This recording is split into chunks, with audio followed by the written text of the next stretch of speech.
Saya Sihono, mahasiswa PPG Biologi dalam jabatan kategori 1 gelombang 2 Universitas Muhammadiyah Palembang. Hari ini Senin 12 Juni 2023 akan melaksanakan praktik pembelajaran untuk uji kinerja atau UKIN dengan model pembelajaran problem based learning dan metode pariwisata pendidikan untuk materi sistem sirkulasi, submateri, komponen darah, dan mekanisme pembekuan darah. Terima kasih. Assalamualaikum warahmatullahi wabarakatuh. Waalaikumsalam warahmatullahi wabarakatuh. Selamat siang semuanya. Sehat semuanya ya? Alhamdulillah. Nah, jadi kita ketemu lagi dengan pertemuan berikutnya di mata pelajaran biologi ya. Kita sekarang akan memasuki materi baru setelah kemarin kita menyelesaikan materi sistem gerak atau yang sudah pernah kita pelajari sebelumnya. Nah, alangkah baiknya sebelum kita melanjutkan ke materi, kita berdoa dulu supaya nanti pembelajarannya berjalan dengan baik. Silakan Aliyu pimpin doanya. Silakan. Ya, berdoa mulai.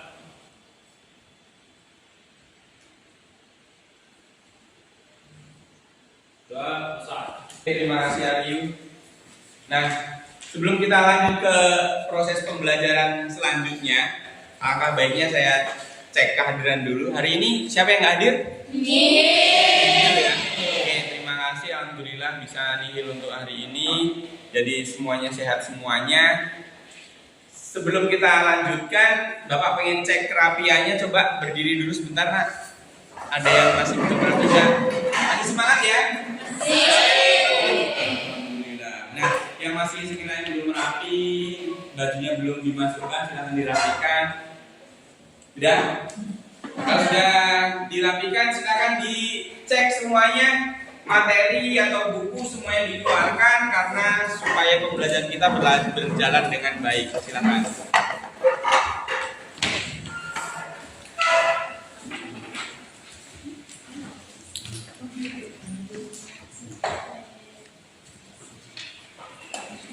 Oke, sudah ya, kita lanjutkan. Nah, sebelum kita membahas materi lebih lanjut, di depan ada judul materi yang akan kita pelajari, yaitu materinya berkaitan dengan sistem sirkulasi ya pada manusia, atau sistem peredaran darah pada manusia. Nah, sebelum kita berlanjut ke materi itu, saya pengen mengingatkan kembali, coba ada yang masih ingat enggak? Materi yang berkaitan dengan materi ini sebelumnya adalah materi apa kira-kira yang sudah pelajari? Nah, kaitannya kira-kira dalam hal apa sistem gerak dengan sistem sirkulasi? Ada yang bisa menjawab? Gimana Intan? Silakan Intan. Sistem gerak itu kan manusia bergerak itu karena adanya energi. Karena adanya energi. Terus kaitannya energi dengan sistem sirkulasi gimana? Kita mendapatkan energi itu kan dari makanan. Iya. Nah, nutrisi makanan itu akan diedarkan oleh sirkulasi pada manusia itu, sirkulasi peredaran darah pada manusia. Oke. Terima kasih. Nah, tepuk tangan dulu untuk Intan. Nah, itu jawaban dari Intan ya. Jadi sebelum kita mempelajari sistem sirkulasi, kita sudah belajar mengenai sistem gerak. Bahwa kita bisa melakukan gerak itu karena otot kita melakukan kontraksi. Kontraksi otot itu karena adanya energi. Energi itu didapatkan dari sumber makanan, dan sumber makanan yang kita makan itu yang mengedarkan nutrisi makanannya adalah oleh darah. Nah, maka kita akan mempelajari materi sistem sirkulasi ini. Jadi supaya kita tetap semangat, kita harus tahu dulu mengapa kita harus belajar sistem sirkulasi. Karena kita sebagai manusia yang sempurna ya, Tuhan menciptakan semua sistem organ dalam tubuh kita yang sangat sempurna, dan kita harus percaya dan bisa mempelajari apa yang ada dalam tubuh kita masing-masing. Nah, salah satunya ada sistem sirkulasi. Manfaatnya apa dari belajar ini? Banyak sekali ya. Nanti bisa kalian bisa memberikan pengertian kepada orang tua kita, kepada untuk orang kita sendiri supaya kita tetap bisa menjaga kesehatan seperti itu. Ya. Nah, sebelum kita lanjut ke pelajaran yang akan kita lanjutkan berikutnya, kita di sini nanti materinya pokok bahasan yang pertama yaitu mengenai komponen darah dan mekanisme pembekuan darah. Ya, komponen darah dan mekanisme pembekuan darah. Nah, apa saja yang harus akan kita pelajari? Di sini ada tujuan pembelajaran yang harus kita capai. Tujuan pembelajaran yang harus kalian capai yang pertama yaitu peserta didik dapat menganalisis komponen penyusun darah dengan benar melalui model pembelajaran Problem Based Learning atau PBL dengan strategi wisata pendidikan dengan benar.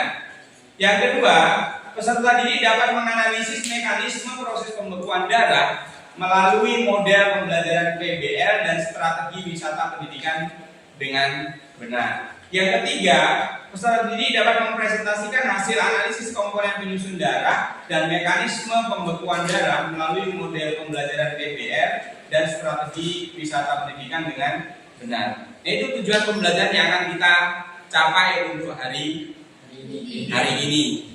Nah, jadi nanti kita akan menggunakan metode pembelajaran wisata pendidikan yang nanti sebelum kita mulai belajar akan kita bagi kelompok. Nah, kelompok nanti akan menampilkan hasil karyanya dan nanti prosesnya adalah setiap kelompok berkunjung ke kelompok lain untuk mendapatkan pengetahuan. Jadi wisata itu ada wisata pendidikan. Maksudnya wisata pendidikan adalah setiap anggota kelompok berkunjung ke kelompok lain untuk mendapatkan pendidikan atau ilmu yang dipelajari kelompok tersebut. Nanti akan saya bagi per materinya masing-masing. Nah, sebelum kita melanjutkan ke mata pelajaran berikutnya, Bapak pengen memberikan tes awal atau pre-test yang nanti sebagai tolak ukur kita dalam pembelajaran apakah setelah belajar dengan metode ini dan model pembelajaran ini berhasil atau tidak, nanti bisa diukur dari nilai pretest dan post-testnya. Nah, pretestnya linknya akan saya share, kita pakai Google Form soalnya dalam bentuk pilihan ganda. Silakan dibuka link yang saya bagikan, silakan dibuka link pretestnya. Kemudian Bapak kasih waktu 2 menit ya untuk mengerjakan soal tersebut. Tolong dikerjakan dengan semampunya ya atau sebaik-baiknya. Sudah siap? Kalau sudah siap, Bapak hitung waktunya dari sekarang boleh? Sudah siap? Sudah? Oke, kalau sudah siap di situ petunjuknya adalah memasukkan namanya masing-masing sesuai dengan namanya masing-masing, kemudian mengerjakan soal dan mengeklik pilih jawaban yang menurut kalian paling tepat. Bisa? Saya, oke, silakan dikerjakan dari sekarang. Mulai dari sekarang, silakan. Ingat harus mandiri, nggak boleh toleh kanan, nggak boleh toleh kiri.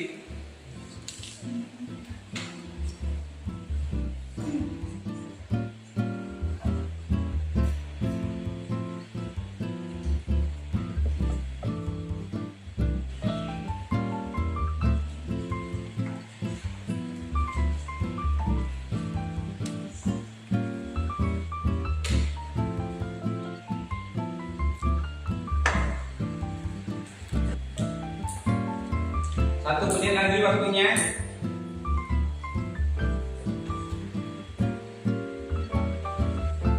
Kalau yang sudah selesai jangan lupa klik submit. Jadi biar kalian bisa melihat hasilnya.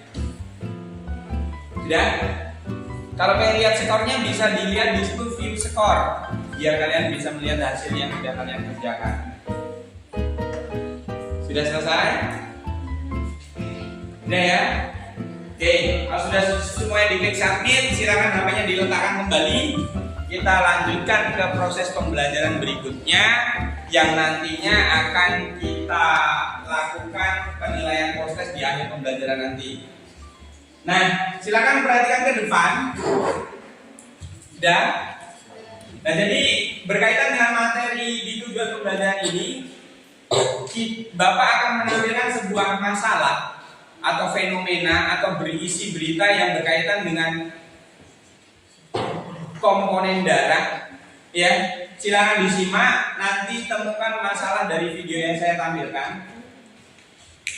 Nah, di sini judulnya adalah trombosit rendah pemicu sakit fatal. Silakan disimak ya. Demam berdarah dengue atau DBD seringkali menyebabkan trombosit turun. Kurangnya jumlah trombosit pada tubuh kita dapat menyebabkan darah sulit membeku. Nah, salah satu komponen darah yang berperan dalam menjaga kesehatan tubuh yaitu sel darah. Dikutip dari Tubuhnya, trombosit merupakan salah satu dari jenis sel darah yang dimiliki oleh tubuh. Jenis sel darah ini berperan untuk mencegah perdarahan dan pembekuan darah. Manfaat trombosit dalam tubuh kita berperan untuk pembekuan darah. Namun, jika trombosit rendah akan mengalami perdarahan pada kulit sehingga muncul adanya trauma ringan. Ada beberapa gejala perdarahan akibat trombosit rendah, di antaranya mimisan, gusi berdarah, menstruasi yang lebih banyak dari biasanya, hematuria, buang air besar berdarah atau berwarna hitam, serta muntah darah. Penyebab trombosit turun yang paling umum terjadi yaitu DBD, HIV, atau hepatitis. Jika tidak segera diatasi akan menyebabkan gejala shock seperti pandangan gelap, jantung berdebar, dan keringat dingin yang berakhir.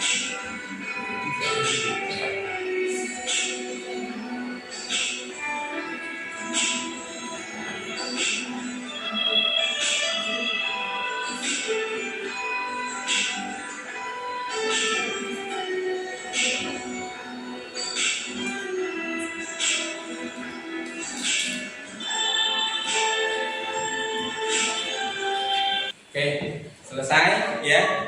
Itu tadi berkaitan secuplikan berita yang dari Detik Health, yang dikutip dari Detik Health. Di situ menyampaikan bahwa berkaitan dengan kasus pada trombosit yang rendah akan bisa menimbulkan penyakit yang fatal atau penyakit yang serius seperti itu.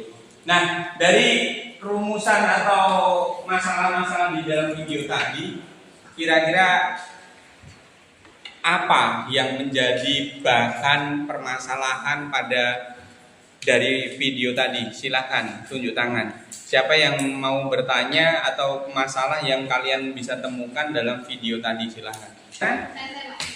Oke, itu dulu si Nyoman Sri dulu. Ayo Nyoman Sri. Silahkan Nyoman Sri. Boleh berdiri Nyoman Sri?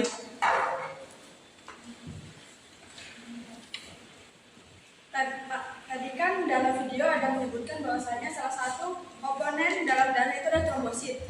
Nah, saya mau bertanya apa saja komponen dalam darah lainnya selain trombosit? Oke, terima kasih. Nah, itu pertanyaan atau permasalahan yang ditemukan oleh si Nyoman ya. Tadi bertanya di dalam video tadi berkaitan dengan komponen darah itu ada trombosit di dalam judulnya. Kemudian komponen darah selain trombosit itu apa saja seperti itu ya. Oke, baik, nanti akan kita bahas. Oke, permasalahan berikutnya silakan, ada yang mau bertanya? Saya, Pak. Oke, si Intan, silakan Intan. Jadi Intan. Nama saya Intan cuma ingin bertanya. Di dalam video tersebut kan mengatakan bahwa trombosit adalah komponen darah yang berperan dalam pembekuan darah. Lalu bagaimana proses pembekuan darah di dalam tubuh itu terjadi? Terima kasih. Oke, terima kasih Intan. Jadi yang ditanyakan Intan pengen tahu bagaimana mekanisme proses pembekuan darah dalam tubuh kita. Oke, jadi cukup dua permasalahan itu tadi ya, yang nantinya akan kita bahas. Permasalahan-permasalahan itu di dalam kelompok yang nantinya akan kalian temukan solusi atau penyelesaian masalah secara berkelompok, yang nanti akan setiap kelompok akan menampilkan hasilnya ya. Sebelumnya saya akan bagi kelompok dulu. Silahkan sekarang berpindah ke kelompok yang sudah Bapak share. Sekarang saya share anggota kelompoknya yang sudah Bapak bentuk.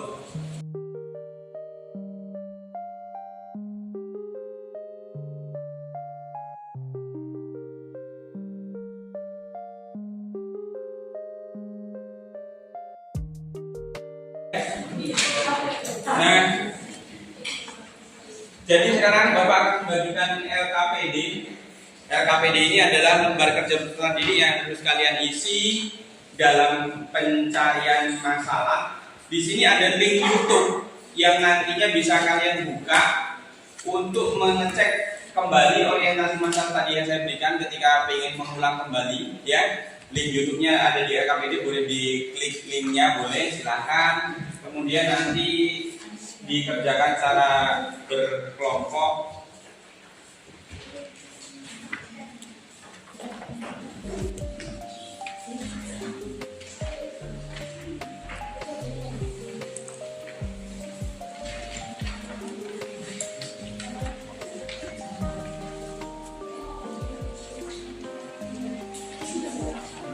Nah, nanti silakan perhatikan untuk hasil dari setiap kelompoknya, ya. Setiap kelompoknya menampilkan hasil karyanya berkaitan dengan komponen darah dan mekanisme pembekuan darah. Sudah akan saya bagi, ya. Untuk kelompok 1 nanti silahkan jelaskan mengenai plasma darah. Kelompok 2 mengenai eritrosit atau sel darah merah. Kelompok 3 mengenai leukosit atau sel darah putih. Kelompok 4 mengenai trombosit atau keping darah. Kelompok 5-nya mengenai mekanisme pembekuan darah. Setelah selesai nanti kita pajang hasil karya masing-masing. Kemudian nanti setiap kelompok berkunjung dari kelompok 1 ke kelompok berikutnya seperti itu. Paham ya? Paham ya? Minta tolong masa ini dibagikan untuk karton kelompoknya, silakan.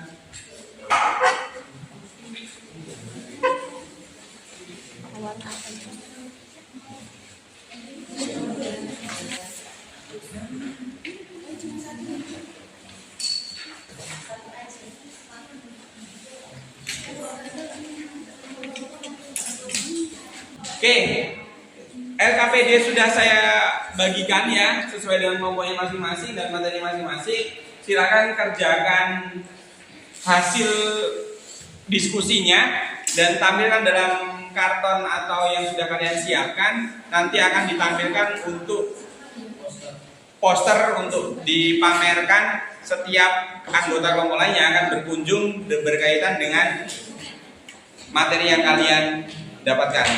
Bisa, ya? Nanti Bapak akan bimbing keliling kelompok-kelompok. Jika ada yang bertanya, boleh bertanya. Silakan dikerjakan dari sekarang. Silakan.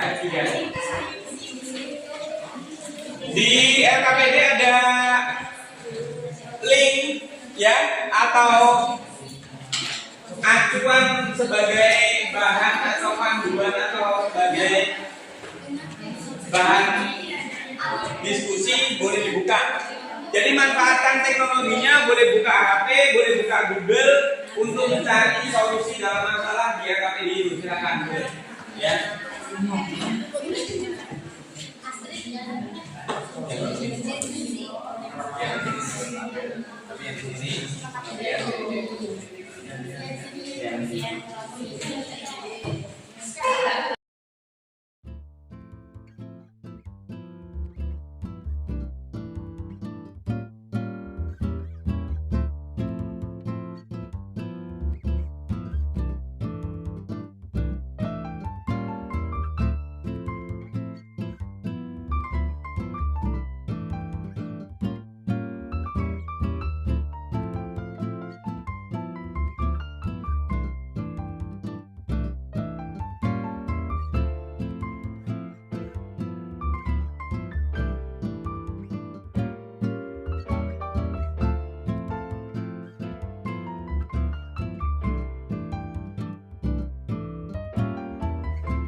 Jadi kita tambah gini sih.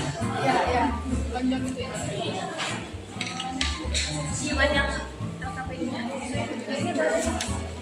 Dan tinggal nulis saja ya.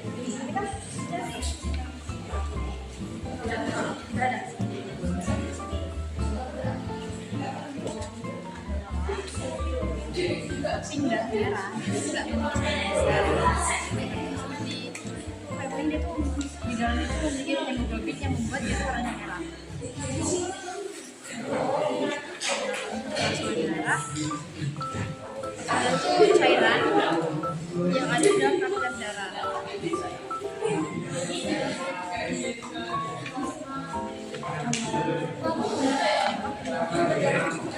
Fungsinya ya? Cari sekolah fungsinya. Ya. Tetap di sini juga. Ya. Just tapi kan aneh nggak sih aku nih?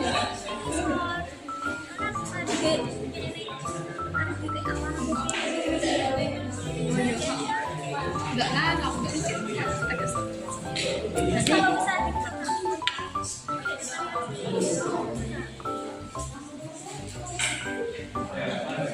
berarti ulang aja, langsung gigi, baris. Ada simulasi ini, isi pengertian, mana sih pengertian yang kan? Pengertian itu konsep sesuai nih.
lanjutkan ke presentasi setiap kelompok. Jadi setelah nanti setiap kelompok menyajikan hasilnya ditempel di tembok atau di depan 2 kelompok boleh, di belakang 3 kelompok boleh. Nanti seperti sesuai dengan judul metode pembelajaran kita, yaitu wisata pendidikan. Jadi setiap anggota kelompok nanti berkunjung ke kelompok lainnya, yang di situ di startnya ada yang menunggu di situ, yang bertugas untuk menyampaikan materi ke pengunjungnya, ya. Nah, jadi yang mengunjungi di situ, apa yang kamu lakukan di situ? Mengunjungi stand wisatanya, kemudian apa yang kamu dapat di situ ditulis, ya. Ditulis, kemudian nanti bergeser ke stand yang lain. Setelah selesai baru nanti kembali ke posisi kelompoknya masing-masing, baru didiskusikan, buatkan nanti sebuah kesimpulan dari hasil wisatanya tadi, seperti itu. Bisa dipahami ya? Oke, silakan sekarang mulai bergerak setiap perwakilan kelompoknya untuk menempelkan hasil karyannya. Silakan. Sesuai dengan urutannya. Kelompok di sini kelompok 1, 2 boleh, kelompok 3, 4, 5 boleh. Silakan.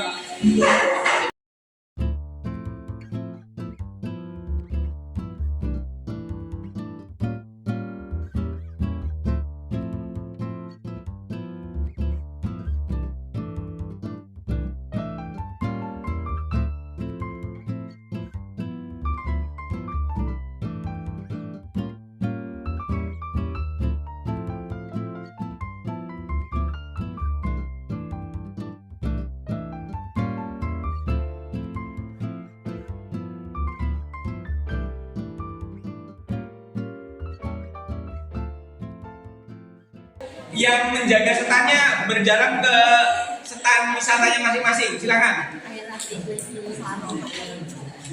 Stand bisa ada.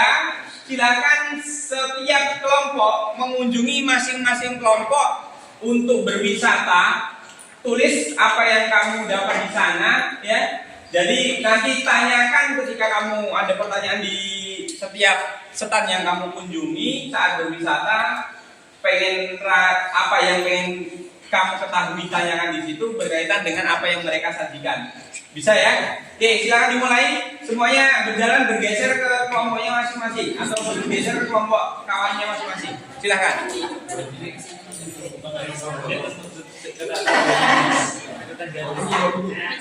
Baiklah, kalian di sini tiba di stand kelompok 2, yaitu membahas mengenai eritrosit atau sel darah merah. Jadi, eritrosit adalah jenis sel darah merah yang paling banyak dan dia berfungsi untuk mengikat oksigen yang diperlukan untuk oksidasi jaringan tubuh melalui darah. Kemudian ada pun ciri-ciri dari sel darah merah itu sendiri, yaitu bentuknya bulat pipih seperti ini. Kemudian dia tidak memiliki nukleus atau inti sel. Kemudian dia memiliki hemoglobin yang berfungsi untuk membawa oksigen dan membawa CO2. Dari plasma darah itu sendiri itu adalah cairan berwarna kuning yang bertugas membawa sel darah merah. Setelah itu kita membahas mengenai ciri-cirinya. Plastiknya berwarna kuning dan dia memiliki sel-sel darah yang terdiri dari 90% air, 90% dibantu laut air, kemudian tidak dapat bergerak bebas. Ada lagi fungsi dari leukosit. Komponen darah leukosit tak memiliki warna, memiliki dapat bergerak secara amoeboid atau gerakan merangkak, serta dapat menembus dunia kapiler. Nah, ciri-cirinya bergerak seperti amoeba, tidak berwarna, ukuran yang lebih besar dari eritrosit, jumlah yang lebih sedikit dari eritrosit, memiliki inti sel, fungsi perlindungan tubuh, dan memiliki beberapa jenis. Nah, ini kan tadi udah ada bahwa ciri-ciri yang besar adalah fungsi perlindungan tubuh. Memiliki kekuatan darah. Dan juga darah ukuran kecil memiliki bentuk tidak berat. Yang kedua tidak berisi, dan yang ketiga masa hidup sipit darah resminya 10 sampai 12 hari. Yang keempat, dalam setiap milimeter kubiknya darah terdapat kuning. Darah sekitar 2000 sampai 450 kubik. Yang kelima, kubik darah berperan dalam proses pengumpulan darah. Jadi ini gambar darah yang lebih jelas. Pembentukan darah itu adalah pembentukan darah pembentukan darah atau kumpulan darah bersangkutan untuk sebagai kendaraan yang terjadi pada darah. Hal ini terjadi agar tubuh tidak kehilangan badannya. Nah, mau nanya nih mekanisme pembekuan darah tuh kayak gimana sih? Nah, di sini kan udah ada mekanisme pembentukan darah. Jadi, ketika trombosit itu pecah, dia akan mengeluarkan yang namanya enzim pengginase. Nah, setelah itu, enzim pengginase akan mensintesiskan trombin dibantu oleh kalsium dan juga vitamin K menjadi trombin. Setelah itu, trombin akan membentuk fibrinogen menjadi fibrin. Nah, fibrin inilah yang akan terbuka dan dia akan menjadi benang-benang dan akan berkumpul.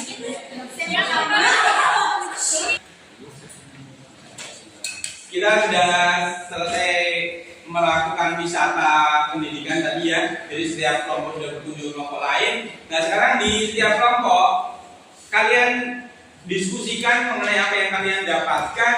Kemudian nanti buatlah kesimpulan dari hasil berwisata tadi, apa yang dapat kalian simpulkan. Ya, silakan didiskusikan dulu untuk membuat kesimpulan dari hasil wisata pendidikan tadi.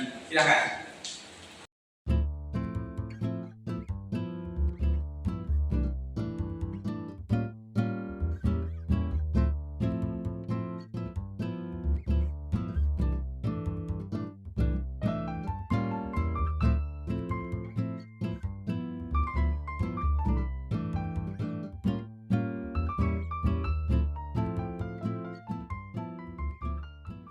Dan setelah tadi kalian sudah berdiskusi menghasilkan kesimpulan dari kunjungan tadi, Bapak pengen memberikan penguatan ya materi berkaitan dengan materi yang sudah kita bahas di LKPD tadi. Silahkan disimak.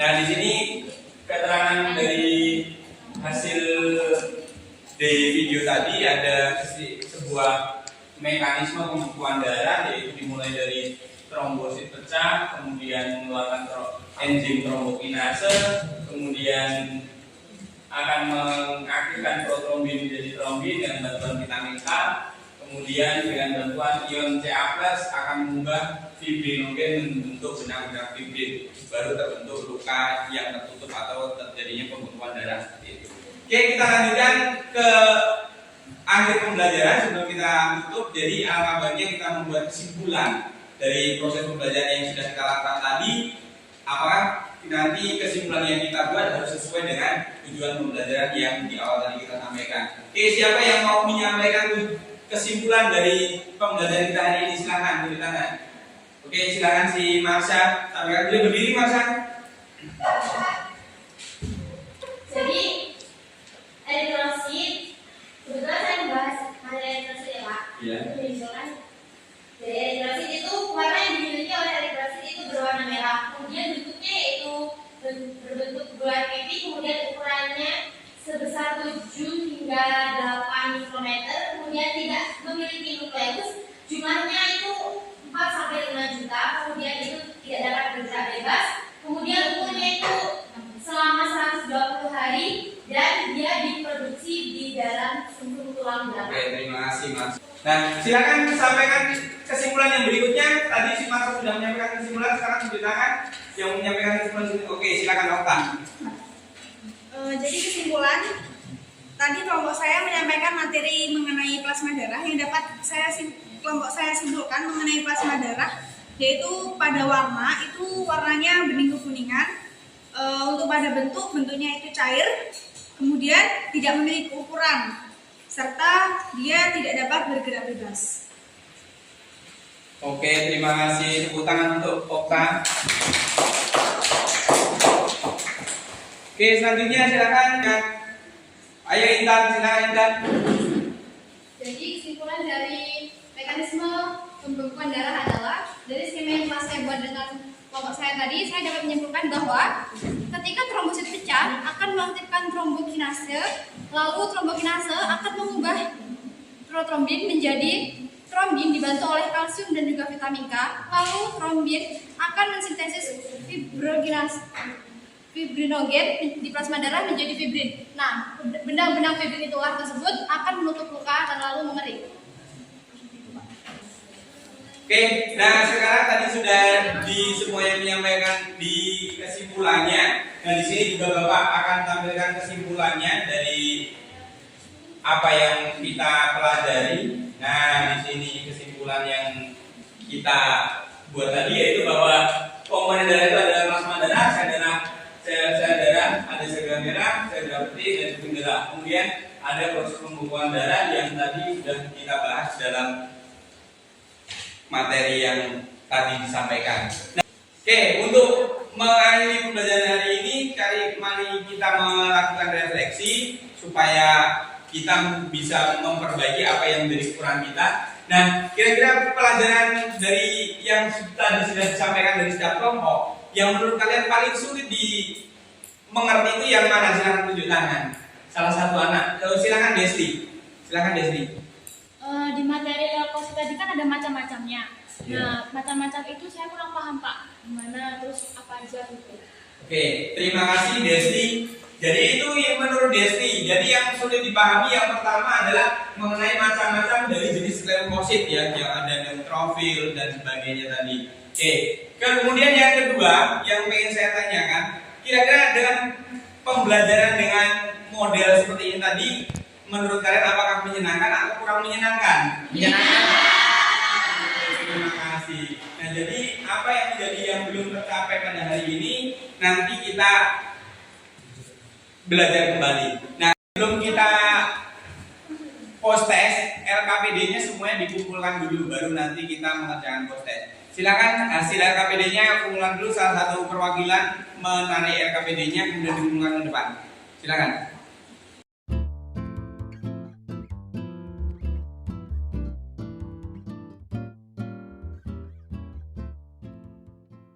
Nah, kemudian di akhir pembelajaran tadi kan Bapak pengen melakukan penilaian akhir yaitu post test untuk menguji apakah pembelajaran kita hari ini seberapa persen berhasilnya. Silakan dibuka HP-nya, Bapak akan kirimkan link post test ya. Bapak akan kirimkan link post test. Silakan dikerjakan dengan baik.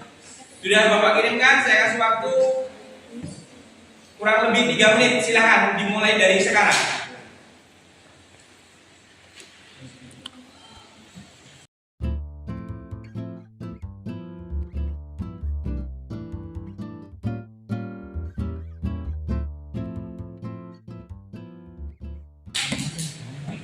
Nah, post test sudah selesai. Nanti Bapak akan umumkan hasilnya bagaimana pembelajaran hasil post test sekalian. Untuk mengakhiri pembelajaran hari ini, mari kita berdoa menurut agama dan keyakinan masing-masing. Silakan Ayu pimpin doa. Sebelum berdoa, tolong meja bukunya diberesi dulu, baru kita berdoa. Silakan. Siap, berdoa mulai.